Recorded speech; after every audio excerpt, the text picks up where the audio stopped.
Hey everyone. I wanted to shed a light on some facts that I have found out about the situation that I've been speaking on. So, as so many of you know, I was falsely placed on a government terrorist watch list and deemed a domestic terrorist in America. Now, the program for that is called gang stalking, and that's where the government tries to discredit and slowly sabotage its own citizens.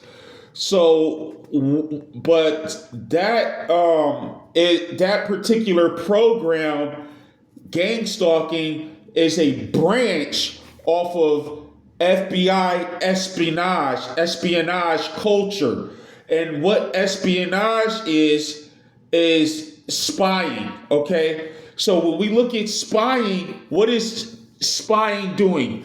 You're betraying someone. So we have to realize that the United States has perfected war. Okay, so what they used spying for was supposed to protect its country against other spies from other country who try to come in to our country, blend in as a regular citizen, but then recruit other people from our country that are working in these government places where they need to get the information to take back to their country to use it against our country. And this is the game that they play, and that they use people and they recruit people. And all of these countries are doing it. It's a whole war game that all of these countries that are actually owned by the higher up, because it's a game. Okay, all of these countries, the governments of these countries have sold these countries out, right? So, or have sold their citizens out. But there's a higher game, so they want to dominate their citizens through programs like gang stalking, and they're using people as leverage to do these things. Now, people are not going to risk their lives and spy for nothing. So what they do is they offer them money, and it has to be worth it for the people to risk their lives and betray the people that they love. So, for instance, gang stalking, the people that do the gang stalking is the family members. Okay, and so I don't have family, so motherfucker can't get close to me that I love, that because the family members are the ones that they trust. Okay, so your wife, your girlfriend, your husband, your boyfriend, your mom, your brother, your sister, cousin, aunt, uncle, dad, etc. These are people that you love and you trust, and that you would never ever, suspect to betray you. But the number one thing in spying is betrayal. So, I done heard stories where your girlfriend was sleeping with them, kids, all that, family, everything. And then 15 years later, they finally got enough evidence to convict the person, the drug dealer or whoever took them down. And if other people was like, God damn, that was some heartless shit. You know what I mean? Because it looked regular, but it wasn't. And this is the spy game. It's called espionage culture. And if they can get to you through a loved one that you love and trust, they'll use them. They'll give them money, and it'll make them worth their while. Now, you have to realize that the espionage game is a very vicious game. So many people meet their demise. Okay, so you get money, but you can end up in prison. You can end up killed. It's a very dangerous game. But the people who try to get the information, they don't care. They're using you as a pawn. So you have to, you like, if you're going to risk everything, it has to be worth it. And they make the economy so hard and make it hard for the people and keep them poor. So they have to do things like this, so they can have to do things like this, and they'll be more, they'll risk it. It's a higher chance that they'll risk doing these things to betray the people. So now, if they can't use your family member, what they do, they'll use your next door neighbors.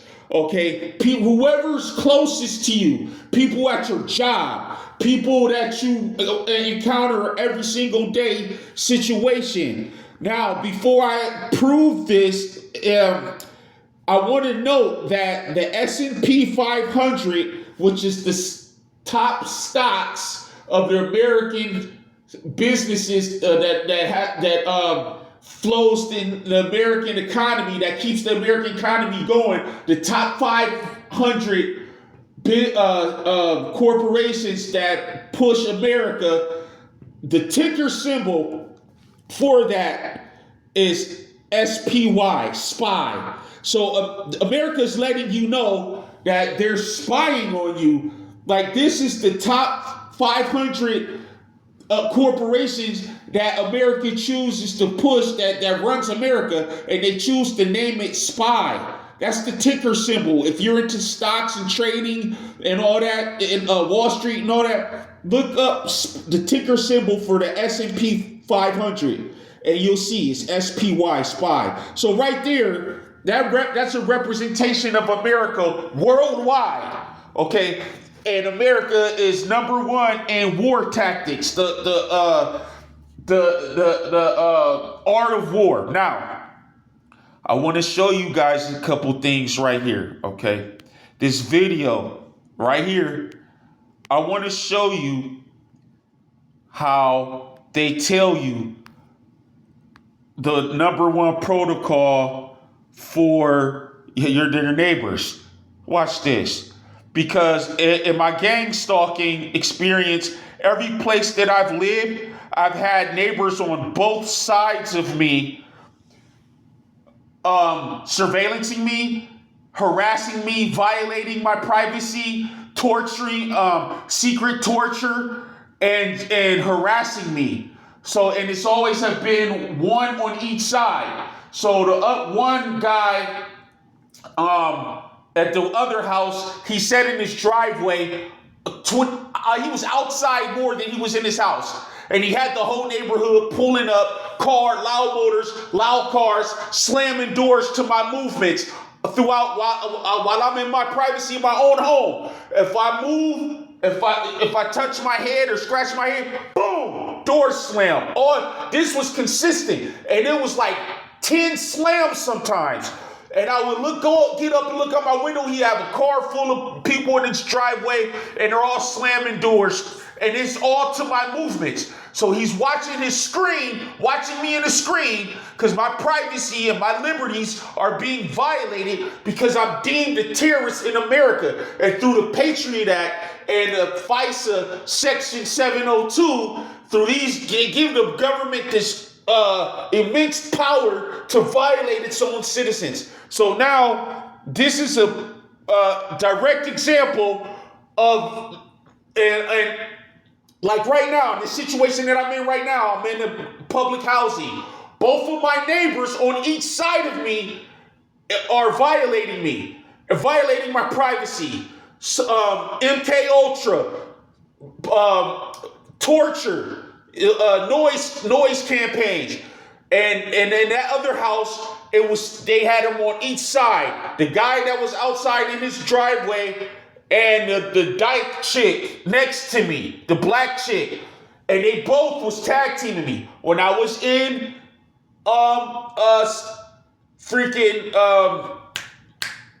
everywhere that I've been in different states. Okay, they've done this. So let's press play. With any kind of diplomatic status that is here not in true name. They are career intelligence professionals. They are given advanced training in tradecraft, clandestine activities, and then they ultimately spend years serving abroad in order to become someone they're not. These are teachers, travel agents, they're in real estate, they're going to Rotary clubs. Your first reaction is, this is just an ordinary Joe. They can live unnoticed, in the shadows, with a specific purpose. They spot and assess people with access to information. They start a relationship with them. They learn what kind of person they are, what their interests are, what their vulnerabilities are. All to gain access to classified information, political, academic, financial, from friends employers, co-workers. They could ultimately provide some very important intelligence to the Russians. And if you want to know what an illegal agent looks like, step out of your house and look at your neighbors to your right and look at your neighbors to your left, and that's what they look like.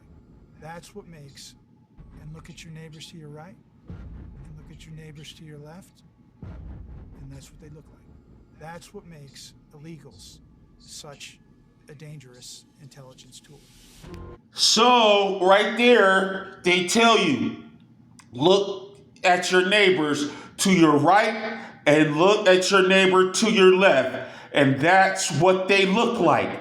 This is protocol for spy, espionage, betrayal, and neighbors harassing you through, and let's be honest, gang stalking is a branch off of the FBI espionage culture. Spying is betrayal. Now, I want to show you how I've been on the receiving end of all of this, and they use these kids. So there's a women's culture, okay? Spying culture, espionage culture. So what we're going to do now is exit out of that, and I'm going to show you this woman. She lived as a double life, as a spy, a wife, and a mother. And I'm going to fast forward and put the speed on ×2. And we're going to take a look at this. Let's listen.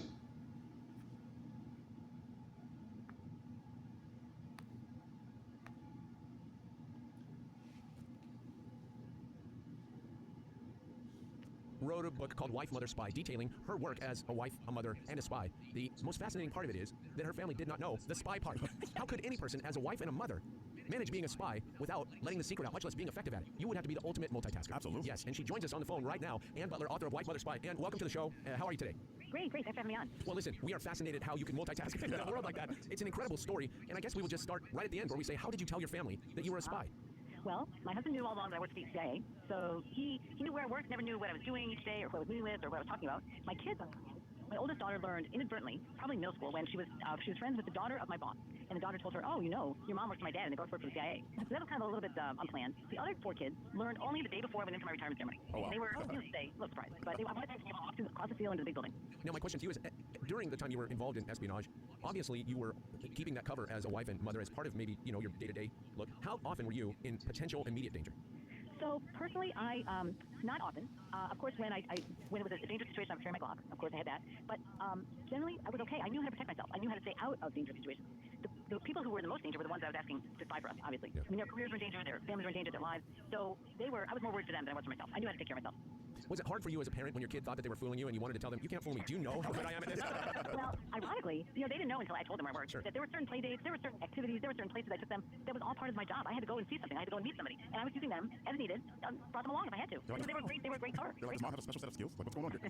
It's interesting to me then. So I'm picturing that you're sitting on a bench with a potential asset while your kids are playing. You're like, all right, go on, play. They're like, here, come on. You're like, hold on. Meanwhile, you're potentially mining an asset who could be giving you really critical information. Right. Well, when I was actually meeting assets, it was clandestine. So we were meeting in out of the way places and cars. But when I was trying to find people with access, if I was developing somebody, for example, I could be talking to them. And in fact, I had people over with their kids and told my son to go play with Peter upstairs while I was talking to Dad. So there were times when I was doing I had a developmental relationship going on. I was trying to get some information out of them. And I had to have my kids play their role unbeknownst to them. Wow. We're talking to Ann Butler. She has a fascinating book that you... And I had to have my kids... So let's rewind that. Let's rewind that. Okay. It says right here, she says, I had to have my kids play their role unbeknownst to them. So yeah, she's going to say that the kids didn't know, but so many are telling their kids and teaching their kids to be spies and training their children to be spies. So let's hear that again, though. I had to have my kids play their role unbeknownst. Developmental relationship going on. I was trying to get some information out of them. And I had to have my kids play their role unbeknownst to them. Wow. We're talking to Ann Butler. She has a fascinating book that you must... So yeah, bro, like that shit is crazy. You know what I mean? Now, next, okay, I want to show you this lady, how she got crashed out and manipulated back in the day, but she's well respected in the espionage culture. Is a name that almost everyone knows, and they think of a seductive spy. But who was she really? Matahari was an exotic dancer in the early part of the 20th century. She danced on all the greatest stages across Europe. She had invented herself. She was really a Dutch woman, but she was masquerading as someone who had trained in the temples of Java and was doing sacred dances. But to paraphrase her, with each tale that she dropped to share her sacred body, the audiences loved her more. Matahari had created such a strong brand for herself as this incredible seductive powerhouse. Then, when that was combined with espionage, it was incredible to the public. She became a target first for German spies. They thought she would make an excellent spy, that she could use her seductive powers to gain secrets from the French and other people of interest. Then the French asked her to spy, and this was appealing to her. She decided she really would spy for the French because she wanted to have a big financial payday and settle down with someone that she had finally fallen in love with. But the French did not make good on her payday, instead accusing her of being a German spy, and the French found her guilty. She was sentenced to be executed by firing squad. By all accounts, she met her end bravely. She was escorted to the field. She turned and blew a kiss to her lawyer and a priest, and she refused to be blindfolded, and she was executed by firing squad. Well, currently at the International Spy Museum, we have a bodice that is purported to be one of Matahari's own. It dates back to probably around 1905. Due to its age, the bustier cannot be currently exhibited. It's very fragile. The bustier is a significant memento of the seductive spy's provocative public persona. What it speaks to is how rich her legend was the decade after her death and 100 years later as well. So listen, you see how vicious she can end for you once you're entering this game? And I also want to shed light on the mother, how she said that, oh, it's so hard, the life of a spy never ends. You have to do recruiting and all this. Yeah, they have to go around and try to recruit people. That's what spying is all about. Get recruiting, okay? So spying is not possible without recruiting. So it has to be worth it. They're offering people, the government offering people free housing in the middle of a fucking recession, and giving them resources and all this money. Now, I want to show you right here, okay, the program COINTELPRO, which was what they used the government in America to harass and take down the activists and all this, Martin Luther King and all that, and everybody, the civil rights movement. But, we only know about that just because we had some brave American citizens, which was a civil rights activist group called the Citizens Commission to investigate the FBI.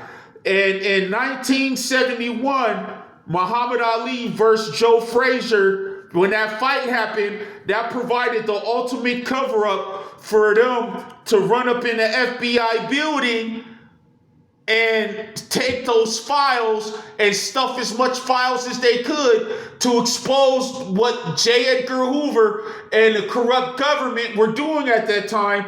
And that's the only reason why we know what we know, is because of those American heroes who had enough guts to run up in that bitch and take some goddamn files. So while you bastards talking about, oh, I'm a gangster and you sabotage and killing off your own community, those were white activists who risked their fucking life and their freedom to help America, everyday average American citizens, and they got quiet in the motherfucker and lived their life and shut the fuck up and walked around and just blend in with everybody else, but did a big, huge service to the goddamn people. So them motherfuckers is the real goddamn gangsters. You bitch-made niggas is the goddamn cowards, nigga. So them is the motherfuckers that are my heroes. And the one senator who did not vote for the fucking Patriot Act while everybody else voted for it, and it was the fastest passed law ever in American history. Nobody read the fucking details except for the fucking one senator who opposed, and they tried to sabotage him. So now, God damn it, this is what I'm talking about. So we know about the COINTELPRO, which was horrible, but they constantly reinvented it through different fucking programs. And that is equal to me to the fucking Stasi, the fucking the Russian Stasi. So we see right here the Stasi was led by Erich Mielke, who ruled with an iron fist and had an estimated of 90,000 full-time employees and over 170 informants, making it one of the most feared, effective secret police agencies in history. Now, that's nothing compared to the gang stalking shit right now. The gang stalking shit, they have community policing in every city, in every state. So no matter where I go, I will get the same treatment that I'm getting here in the next city. Or if I go to another state, whatever city I go to in that state, I will get the same exact treatment. If I say, fuck it, I'm gonna go to a goddamn another country. Nigga, the government share their information with other countries. So whatever country I go to, they fucking share their terrorist watch list information to that country. So wherever country I go to, I'm going to get gang stalked and harassed because these governments are doing big business with one another and they're friends. So they're going to you're going to get the same harassment, and the government's going to say, yeah, I have a guy over here that's been gang stalked, get his ass. So now, what I'm saying now is I want to show this video of this guy giving some great information but yet I wanted to show you this too real quick. This right here is women, because it's a whole women culture of spies, and the women run the fucking community, run the shit. They run this shit. So look at how they getting together. You know what I'm saying? Telling their stories.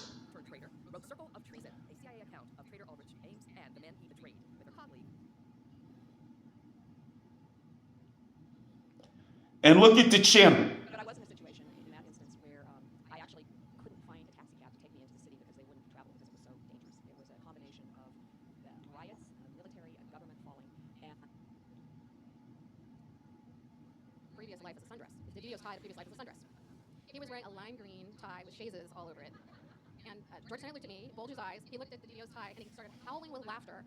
The DO turns beet red, which he had white hair, so people called him Q-tip. But he also kind of liked being the center of attention, so I felt like that have been waged recently and not so recently even. What, in your view, is our vulnerability in the cyber end of things, and particularly as regarding our grid system?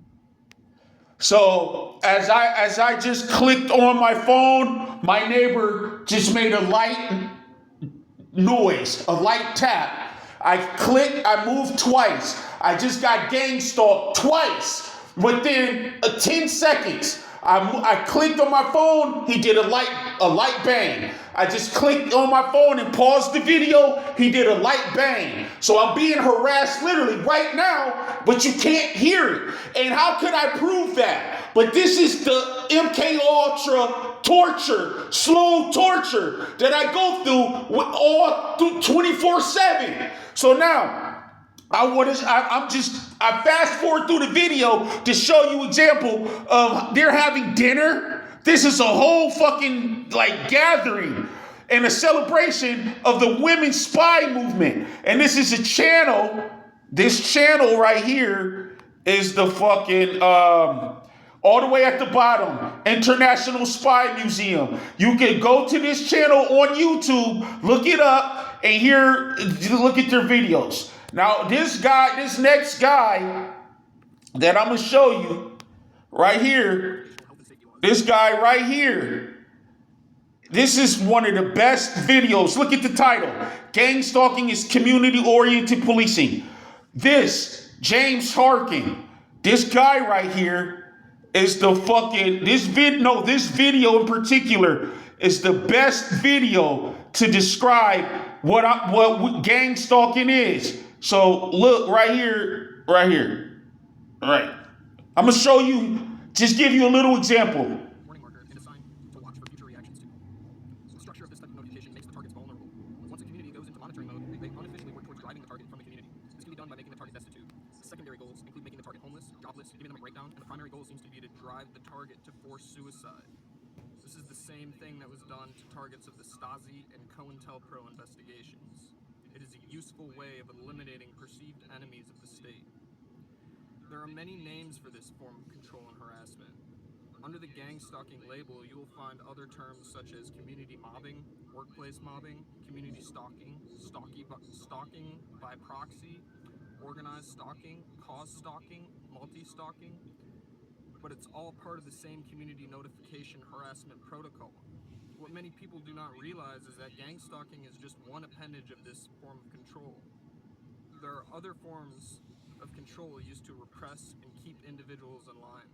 Other forms or appendages include, but are not limited to, mobbing, COINTELPRO, the buzzsaw, covert war, and electronic harassment. These are just some of the names being given to a very old game that is once again being played by the governments on their unsuspecting citizens. How are the targets chosen? Officially, targets can be flagged and investigated for suspected or reported behaviors. Unofficially, the targets can be chosen because of many other reasons. They can be chosen for political views. They can be chosen for whistleblowing. They can be chosen because they belong to a dissident anarchist movement. They can be chosen because they asserted their rights at work or filed a complaint.